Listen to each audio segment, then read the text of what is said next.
ante todo quiero agradecer a los organizadores haberme invitado a este webinar con este grupo selecto de especialistas, todos conocidos, y también el orgullo de que esté moderándome mi profesor, el doctor Claudio. Voy a hablar un tema que si uno se pone a analizar es como, suena como extraño, o sea, histoacril en una fístula biliar. Realmente es una sustancia que uno viene y la ha utilizado en el área de endoscopia, más que todo en lo que es las varices gástricas. Entonces nos vemos en este panorama a ver como prácticamente qué camino seguir para poder manejar esta patología. Vemos luz, pero vemos prácticamente qué es lo que vamos a hacer, o seguir el camino de la carretera, que es el que nos está guiando, que es lo tradicional para manejar la fístula, o vamos corriendo a buscar alguna alternativa.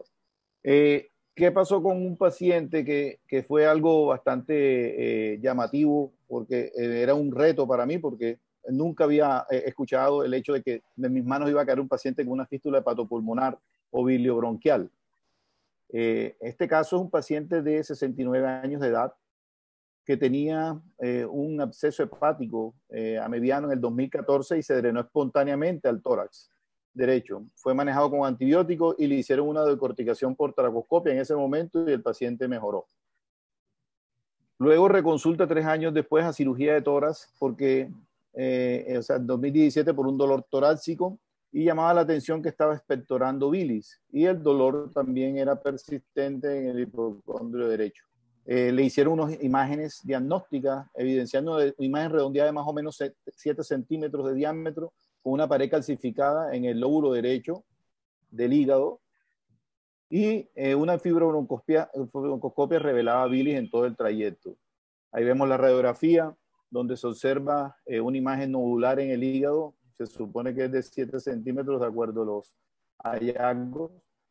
Se ve con las paredes calcificadas. La radiografía de tórax evidencia también con líquido en su interior.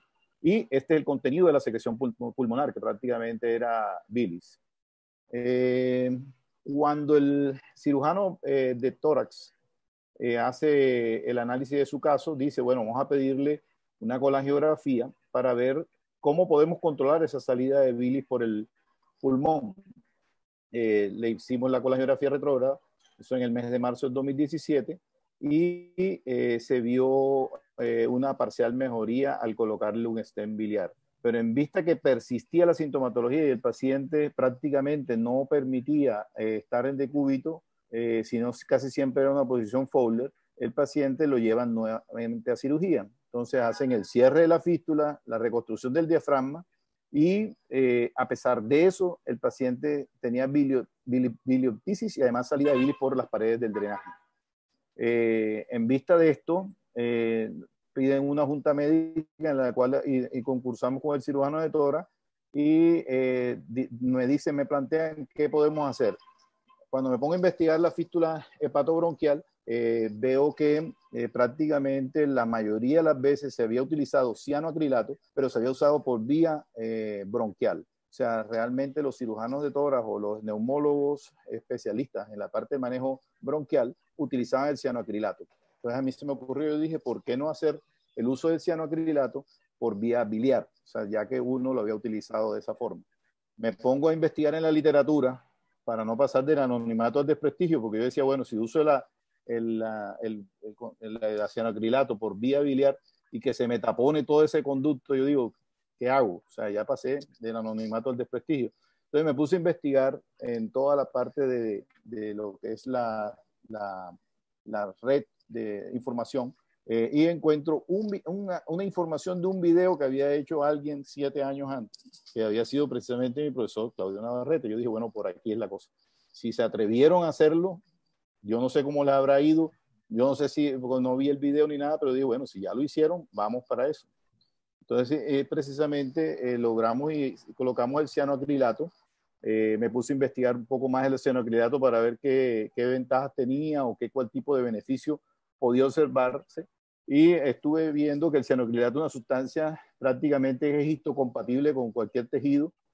Se se tenía la facilidad de que era adhesivo, se adhería a cualquier superficie, bactericida, pero lo llamativo era que en un momento, o sea, por hidrólisis y por descarboxilación, y no dejaba nada de resto en el organismo, pero no teníamos nada que perder porque había fallado la cirugía.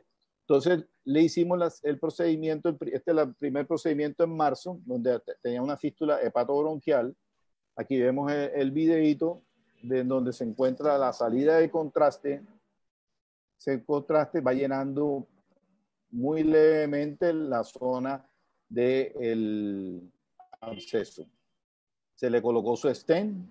Como les expliqué, no había mejorado sino parcialmente el drenaje. Entonces, ya teniendo en cuenta eso, preparamos el cianoacrilato igual como si fuéramos a hacer una varices gástrica, y en el mes siguiente se le hizo su procedimiento. Aquí vemos la salida del contraste en el momento en que se está haciendo la evidencia. Y ahí estoy con el catéter inyectándole el cianoacrilato. Más o menos utilizamos un volumen de 2 centímetros con una dilución de 1 a 1 con lípido y bien pegadito, bien prácticamente aproximado al orificio, porque tenía el miedo de que el cianoacrilato me fuera a cristalizar prácticamente la zona de ese conducto.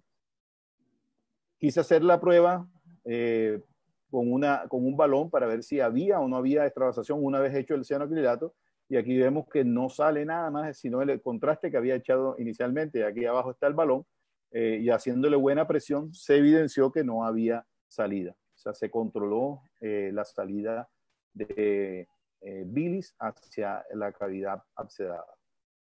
Se le dejó posteriormente un stent. Entonces tuvo una evolución satisfactoria, sin drenaje biliar por la pared torácica, y fue comprobado por el líquido citoquímico que se le había obtenido de su pared. Ausencia de síntomas propios de este tipo de la fístula fue durante 2 años, y luego, como precisamente ya teníamos previsto, podía haber una evidencia de que al hecho de que se absorbía, o sea, por hidrólisis, había posibilidades de que pudiera reaparecer la fístula. Había la esperanza de que, aunque no hubiera, que de pronto no reapareciera por el hecho de que se generara una fibrosis, pero evidentemente posterior, en el año 2019, presentó otra vez un derrame pleural bilioso. No se comunicó con el pulmón, o sea, pero ya por lo menos se pudo controlar lo más crítico, que era la comunicación con la fístula hepatopulmonar. O sea que sí realmente tuvo un beneficio, porque es muy diferente cuando uno va a hacer ya una cirugía, porque es una lesión muy grande, ya por hepatobiliar, que es la que le realizan prácticamente en el año 2019. Entonces, en términos generales, el cianoacrilato obtuvo un buen beneficio, controló la fístula, fue presentado en un póster en el Congreso Nacional de Cirugía en el 2017 y publicado en la revista Respirar de la Asociación Latinoamericana de Tórax en el 2018. Entonces eso quiere decir que aunque uno esté en un desierto tratando de ver cómo solucionar, uno sí puede encontrar la luz y reencontrarse con su familia, y realmente también lograr que este paciente se reencontrara con su familia, porque para él prácticamente no había calidad de vida. Bueno, muchas gracias.